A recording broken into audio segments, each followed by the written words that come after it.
Hello everyone, welcome back to Royal News Network. My name is Brittany and today I'm going to be talking about why I don't like Meghan Markle. I know, I've done so many videos criticizing her and Harry, and I'm sure some people are wondering, maybe not a ton, but maybe some, why I don't like her. And I'm going to give you a couple reasons why Meghan Markle, when it comes to at least royalty, is kind of bad news. And I'm a huge royal fan. I started this channel because I love royals. And I don't just love the UK royals, I love all the royals.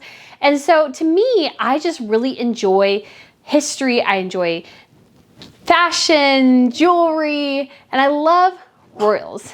And so I'm just gonna take some time and explain to you guys some of the reasons why I'm just so not a fan of Ms. Markle. So guys, if you haven't been to Royal News Network before, my name is Brittany, and I do videos related to royalty, so that's news, gossip, fashion, jewelry, television shows, movies, and history. I do it all right here, so if you want to subscribe, that would be great. Like I said, I'm going to tell you why I'm not a fan of Meghan Markle.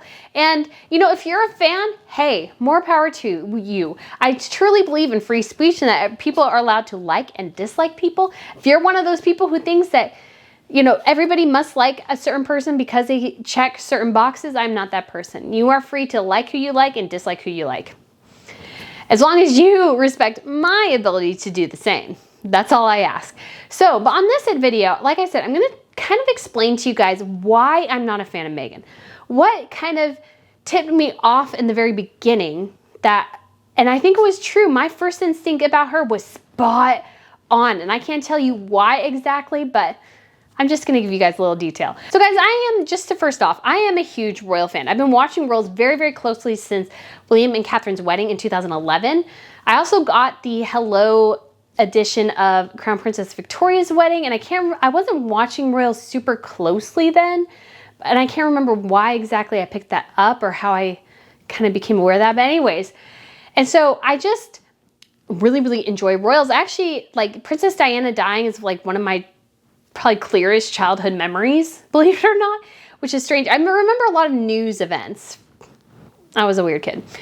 So I remember her death, you know, we were camping. It was just kind of all a thing. And I actually got a couple of royal books. I got the Princess Diana Beanie Baby. I had a couple of magazines I got from my local library that were royal themed. So I have always been kind of watching royals, but it wasn't until Catherine and William's wedding that I got kind of super deep dove into that. I want to give a shout out to Royal Dish, which I'll link down below. Royal Dish is a royal forum, and I've actually learned a lot there. You know, there's some cattiness about what they say about certain royals for sure, but it was actually really helpful in understanding how the rest of the royal families work, because a lot of times the best articles on a particular Swedish royal are in Swedish, and I can't speak or understand Swedish. And so oftentimes they always post in English what's going on, which is super helpful to somebody like me. So if you want to kind of learn more about like kind of the dirt behind various royals, you can go to that site. They're not a fan of Crown Princess Mary, just FYI. Anyways, but like I said, so I had this kind of deep knowledge in royals and how royals work when Meghan kind of was first entering the picture. And in addition, I'm also a big fan of celebrity culture, or at least I was. So I used to read People Magazine, US Weekly, and In Touch every week. I got them on Friday. I went to a restaurant and had lunch every single week. Yes, I know, I was a dork, not gonna lie. So I kind of had a good idea of what celebrity culture is and what the difference between celebrity culture and royalty is. And so when Meghan kind of first entered the picture, immediately I thought she was maybe Hispanic or, you know, Greek or, I don't know, something. You know, a lot of people say, oh, it was a racism thing, it was a racism thing. I can honestly say I didn't care, nor do I care what the color of her skin is. I really could care less. But what immediately struck me about her is I initially thought that this was something she planted in the media because she wanted attention and because that connection would give her a decent amount of clout. That's immediately what struck me about their relationship, is I thought it was fake and I thought she leaked that just get 15 minutes of fame. That's literally what I first thought of when kind of the news hit the stands. And I called my sister. I remember actually being in Target when like the whole thing broke and we were talking about it, and I can't remember exactly what we said, but that was just my initial impression of her, is that she was just somebody who was hungry for fame. And you know what? I was spot on with that impression, spot on. And I think part of it was what happened that immediately struck me as the narrative going completely, it didn't make sense to me about how they were portraying her right off the bat. So number one, they portrayed her as a super successful actress, which she wasn't. Like, they mentioned that she was in Horrible Bosses, and I'm like thinking to myself, I've seen that movie, I saw that movie in the theater twice within like 2 days. I had like this really bad day in grad school, so I needed to go to see a movie. I thought it looked funny because it looked like a Modern Strangers on a train. It's actually pretty hysterical, though rather crass, so just FYI. But I was like, I've seen that movie, I own that movie. I don't remember her in that movie at all. I do not remember her in that movie. And so I had to like look it up and go, oh, that's it? That's all she did? I'm like, well, that's not really all that impressive. And then they were talking about Suits, but I'm like, well, I know Psych. I'm a huge fan of Psych, which was also on the USA Network. I don't remember Suits at all. And I certainly, the clip I saw in like the DVD set I had of Psych, she was not in the trailer in the slightest. Now, granted, none of the other characters except for the two main guys were, but still, like, she was not hitting the radar at all. And they're like, you know, acting like as if she's well known. And it's like, I've been reading most of these gossip magazines for years, and I have never heard hide nor hair of this woman named Meghan Markle. And so there was something about it that immediately struck me as wrong. And then this attack came out by Harry calling all the media racist and everything. And I also knew that wasn't really correct because I've been to the UK several times. I, watch a lot of UK culture, and I just could not see racism being an issue, and immediately struck me as an American sentimentality put onto the British, because I didn't feel like the narrative for the Brits actually worked in this racist direction, because I could not see that being as much of an issue there as it is here in the States. Granted, again, that is just my personal impression. If you live in the UK, you may have something entirely different. But when it comes to people of African heritage, I just see nobody caring that much in the UK compared to some pockets in the States. Some very minor pockets, guys. Very, very minor. It's the racism thing, I think, is totally overblown in the media. It does happen, not to say it doesn't, but it's also a very small group of actors, and that paints basically a large swath of the population that way. Anyways, so there was just immediately something about her narrative that struck me as wrong, that struck me as inaccurate, that struck me as not right based on what I knew. And then I did go into kind of like the recesses of Tumblr, and people were talking about Meghan, and there was all this controversy about the Jamaica wedding. So Meghan went to this wedding in Jamaica of Skippy Inskip, who is a very good friend, or was a very good friend of Harry's. And so Meghan went to this wedding, and I was reading through all these Tumblr things that, Meghan wasn't supposed to be there, and she crashed the party, and like all this kind of, it felt to me like conspiracy stuff. So I actually kind of backed off watching kind of the Meghan and Harry thing for a little bit, because it got too conspiratorial. And it just, again, struck me as people going a little too off the rails. But sometimes I wish I actually would have followed it more, because actually they might have all been right, because that rumor has been there that they had actually broken up, and she had gate crashed that wedding basically, and kind of was able to get back together with him. There's kind of a famous, and I don't know what really famous, but there's a picture of her from that event where she just has this glaring side eye. And granted, everybody catches somebody in a bad mood from time to time, no doubt. Catherine's had moments, especially there's these couple of pictures from the Poland tour where she's walking out to go to the reception they're at, and she just looks, there's something clearly went wrong, because she looks quite mad. I don't know what the issue was, but she did have just this look of frustration and anger to her. And you know what? If royals are human, I don't drag on them for having emotions and doing those sorts of things. So, but I think that picture of Meghan really encapsulates who she really is. Somebody who's jealous, side-eyeing, hogging Harry. And it was just very clear as well that Harry was pulled out to this prime location where it was great to get pictures of him and her together. And so again, it was like, and every time, I think what struck me too is I figured that she was somebody who always wanted fame and fortune because she had been an actress. She had been trying to be famous forever and could never succeed. And she got with Harry and she's doing this paparazzi strolls and she's always grinning ear to ear. She's hardly ever doing, you know, the downcast, you know, not really caring. Like a lot of times, especially this one picture, like she's grinning ear to ear. She has this bouquet of flowers. She has initial necklaces of her and Harry and like H&M. And I'm like, are you 5? Like, or like an early teenager? I don't understand what this is.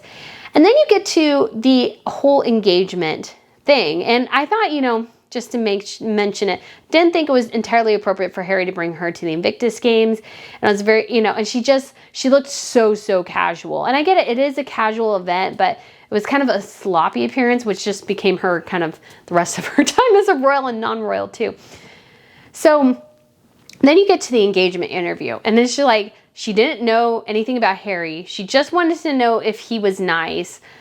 She, you know, she knew nothing about the royals and we don't have gossip magazines in the States. I'm like, honey, please, I know you're lying. So she used the narrative that worked well in the United States to make the racist allegations, which freaked out the UK media because they're like, we didn't really think we were doing that. And so they're like, okay, we'll back off. And then she's telling the British people that, no, we don't have gossip rags in the United States. I don't know what it's like, you know, to be, I don't know anything. Like she was trying to create this demure appearance and this naivete that I'm like, well, you're like, what, 35, 36 at this point? I'm like, I know, and I know that gossip rags exist in the States. I read them. I don't read like the National Enquirer. I don't usually read like Life and Style and stuff like that, but I know there's rags in the United States. I get it, they're different, but the reason they're different in the States is because royals in the UK represent the taxpayers to a certain extent. They are funded partially by the taxpayers. So they are under a different level of scrutiny than celebrities in the States because celebrities fund their own lifestyle with support of people who support them, rather than the royals who everybody in the UK gives an X amount of money basically through their taxes to the royal family. There's a huge difference there. So again, the engagement interview struck me as wrong. And then she wore that unbelievably expensive $75,000 engagement dress. And then I'm like, oh, she's loving this. She's loving this. And granted, you know, I can't totally blame her. I'd love it too to be royal and have, you know, my entire wardrobe and budget paid for by somebody else. And you knew too, knowing what I knew, that like, that they had to respond about it. They had to officially say, the palace had to officially say that this dress was covered privately because there were so many questions. What the heck? And then they're telling us as well, again, and this goes back to the false narrative of Meghan being this very successful actress, that she was worth $5 million. And I'm like, no, she's not. I'm pretty sure she's not. She never owned a home in Toronto, is my understanding. She always rented. So she doesn't have any capital in terms of a house, really. You know, she was 7th on the call sheet. Suits is not Friends, so she's not making bank like Jennifer Aniston, and she never would make bank in syndication. You know, you look at somebody like Candace Cameron Bure, who has done Hallmark movies forever. She married a professional hockey player, and she was on Full House, so she has residuals that are going to go on for years and years and years because Full House still has this huge cultural impact. And then she was on Fuller House. I looked up her house in Malibu. It was only like $2 million, and it's actually quite small. And so it's like, so you're telling me that Meghan Markle is worth $5 million, yet this woman I know who was on a much more successful show, has much more job prospects, she works quite a bit, has this $2 million home. I don't know what her net worth is exactly. I should look it up. So one website has Candace Cameron Bure's net worth at $14 million. And to me that seems still a little bit high, but her and her husband also own, or at least they did own, a vineyard, and so they were producing wine. Like, they do a lot of different things. Meghan Markle had an influencer account, basically, with a TIG, which was a terrible name. She had Suits, which did okay, but I think somebody said, you know, she was getting $30,000 an episode or something, and I'm like, I don't think she's getting that much per episode. I'd put it maybe at 10, 15. Like, again, or less, or maybe that was, I can't quite remember. But I always thought even what they suggested for her salary for Suits was a little high, because it's on USA. It's not winning any awards. She's not #1 on the call sheet. Nobody cared who Meghan Markle was before she connected with Harry. So this whole thing is like, that immediately the first thing she did when she got engaged to Harry was buy a $75,000 dress. Tells you a lot about who she is. And then the whole fiasco with the wedding. Now, granted, there's always a bit of drama surrounding the wedding, but we had this whole thing with her father not showing up, questions of if her father was ever showing up, realizing that Harry's never met her father or anybody else connected with her family except for her mother. And her mother was the only family member sitting in the row, and it was just weird. And what really got me about Meghan on her wedding day was that Cheshire grin that she had, the smug smirk that she had throughout the ceremony, and her expression like never changed the entire time. I just thought, for me, that was so weird. Like, Catherine's expression changed, and I'm sure she was trying to a certain extent make sure, she didn't look, that she didn't have like a resting BICTH face or anything like that. But Meghan, it's just, she like didn't move. And she looked so like poised and all this stuff. But it just, to me, struck me as an act. It was like she was coming in going, oh, you guys should have let me in like the second I walked up to Harry. Like, I deserve this. I am a royal and all this stuff. And I'm like, but royalty anymore is not a right as much as it is a privilege. I mean, it is a right basically to children, people who are born into it. But when it comes to marrying in, it really is a privilege, and you have to work to earn that privilege with the public. And so again, there's just the whole thing, and all of them are, she had her rich friends there, and Jessica Mulroney trying to do the Pippa Middleton walk up the stairs. She really wanted everybody to notice her behind. And it was just, again, and what got me too is Catherine's Meghan grin. Catherine has this grimace grin she uses every time she's in a picture with Meghan Markle, and she used it as the wedding, and she's literally moving away from Meghan. What really strikes me as Meghan, again, is that I always think she's acting. I don't think there's certain things that she doesn't really care about. And it's like, we see this now with the charity things that she does. She wants praise from this group that's, Moms Against Gun Violence. I can't remember exactly the name off the top of my head, but she sends this group snacks, donuts, bagels, coffee, and they have to post about it on Twitter. And she has to write a note saying, Meghan, the Duchess of Sussex. And it's like, honey, you don't know where Sussex is. You don't care about Sussex. Yet you use that title all the time. As their marriage really got started, it was like, I noticed things as well. She was not following protocol in the slightest. So in royal protocol, yes, I know it's archaic, but that's kind of the point, is that it is archaic. She would shove herself in front of Harry all the time, and she would introduce herself to dignitaries first.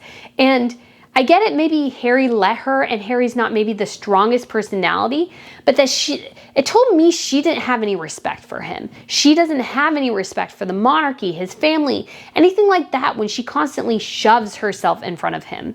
Because she should take the back seat, because that is her job. When you marry into the monarchy, yes, it sucks to a certain extent. Maybe you feel like as a modern woman that you shouldn't have to stand behind a man and you shouldn't have to do this or that.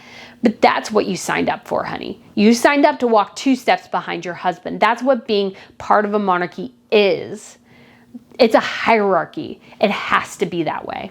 And that she could never do it was aggravating. And she, constantly went for these very expensive clothes. She went for Givenchy and Dior. And if you guys know how, and this is true for pretty much all royals across the board, they try to, as much as possible, buy from designers who represent their country. So they are British, they are Swedish, they are Norwegian, they are Danish, they are, from Belgium or from the Netherlands, Spanish. They try to gravitate towards designers who work and represent their country. Claire Wright Keller, yes, she's British, but she represents a French haute couture house. So every time Meghan Markle bought an outfit from Givenchy, she's putting money into the French economy, not the British economy. And that's a problem, because you're being paid for it by the taxpayers. And part of that trade-off is that you do go and you do put money into the British economy by buying British brands. It's also part of being a diplomat in those situations as a royal. That's why oftentimes American first ladies oftentimes wear American designers because, again, you're representing the United States. Not all the time, but again, it's just that soft diplomacy of being a royal. And not all countries have access to huge designers, although there is an excellent guy in the Netherlands. He's done several of Maxima's dresses. I love pretty much everything he does for her. It's all incredibly beautiful, ornate, gorgeous, just stunning. And so you can find people, and it's like Meghan could have been so cool for her to find this up and coming British designer, give them a moment in the spotlight and highlight an incredibly unique design. But she always went seemingly with French houses. She spent a ton of money. Her clothes were always, not only was she not following protocol, like she didn't wear a hat when she went to a visit with the Queen when she should have worn a hat. Like, it's so obvious her hat game also was terrible. But her clothes were also always, like, they were sloppy. Her hair, like she did this messy bun thing. Like she wanted her signature look to be a messy bun. And I don't wear a messy bun to work. Why? Because I want to be professional when I'm in a working environment. I don't want to look like I'm going to the gym, going to the pet store, going to like Target. I do my hair every time I go into work. If I can't, for example, like actually maybe curl it, or I, didn't get a chance to straighten it or something like that, I put it up in a bun. I put it up in a simple ponytail that's just not super, and Catherine's done ponytails too. That's not something super ornate, but at least looks like I put effort and intention. Like she literally, this one event at this radio thing, it was like a very, very messy bun, and it made her whole outfit look messy. And so she always looked messy. She always looked sloppy. She was spending a ton of money on clothes that didn't fit her. Like there was this one, I've railed about the Dior dress in Morocco that was like $100 grand and that was hideously ugly. Looked terrible on her. It hit her bump very badly. And then she had this Carolina Herrera dress that it had this drop waist thing, looked terrible on the model, looked unbelievably terrible on her being pregnant. And like, it's just like, what are you wearing? So she just struck me as soon as she started buying all these very expensive clothes, I was like, oh, it's all about the money for you. It's all about getting to the designers that you can never get to before. And granted, Kate has, she has Alexander McQueen things. She has one Chanel outfit that she wore in France, representing, because when you go to other countries, you try to buy something from a designer in that country to, again, represent that country. So like Catherine has a lot of Alexander McQueen things and stuff like that, but Catherine also always looks so put together, and Meghan just didn't. And it just struck me as she doesn't care. Like I would kill to marry into the British monarchy, not just because, it's not really a crush on a, prince or anything, but it's just like to represent that history, to be a part of something that goes back to 1066, to have your child in the line of succession. Like, what an honor that is. I love history. And I felt like she married in and didn't care. And I think probably for me, that's the biggest reason I don't like Meghan, is that she had this privilege, this honor, this kind of gift of marrying to a man who loved her, marrying into one of the most unique families in the entire world. And she spat all over it, thought she was better than it. Why? I don't know. Like there was nothing, all families are different and all families are special. I believe that every person has equal value, regardless of their situation in life, their physical or mental disabilities, anything like that. Every life has equal value. So in a way, royals are not, more special than anybody else, but it's, it's like, you have this great connection to the past, like King Henry VIII, Queen Elizabeth I, Richard III, like,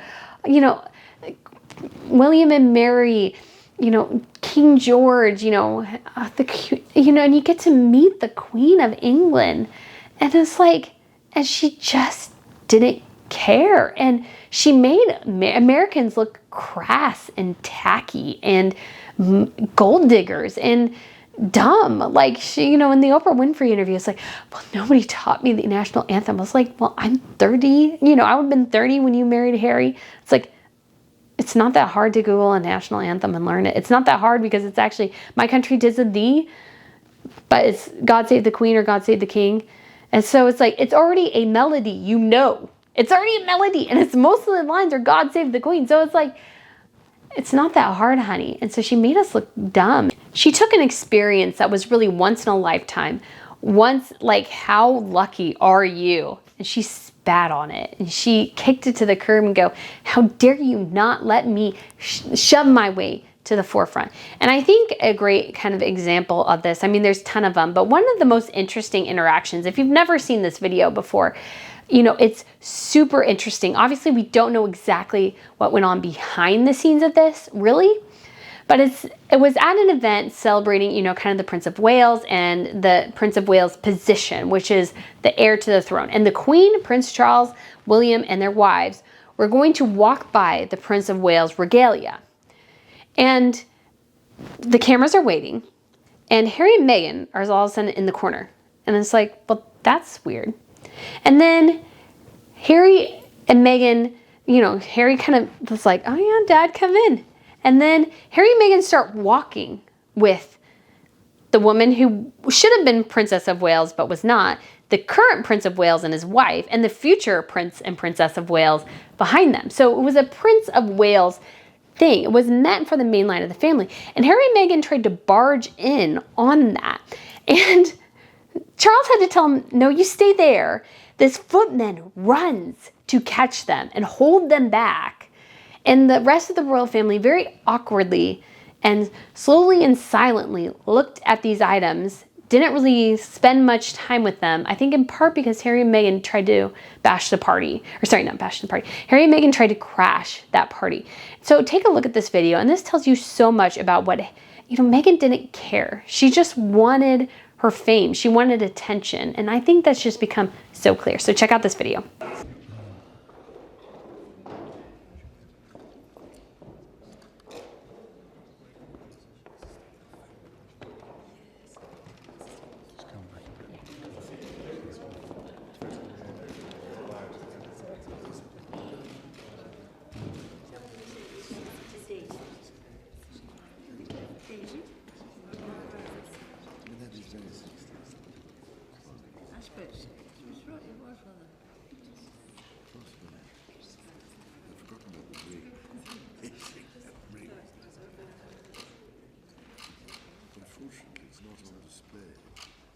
You should know.